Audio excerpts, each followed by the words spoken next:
Smoke and fire were first spotted among the scaffolding around 6:30 p.m. Clouds of ash quickly spread across the City of Lights.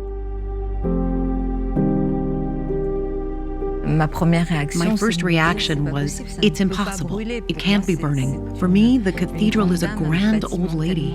It's such a magnificent, such an emblematic monument of our history that it could never be in such danger.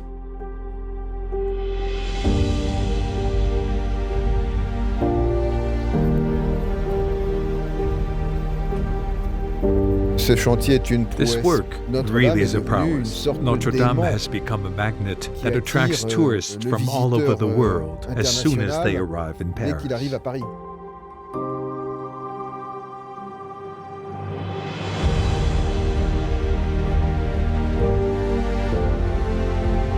Comme pratiquement tous les Français, as practically all of France, and even much further, I am immensely sad.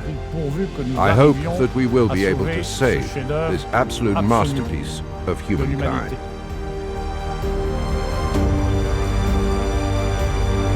Cet incendie a montré que this fire has shown that not only the French, the Parisians, the Catholics, but the entire world was watching Notre Dame. And this may very well be the miracle.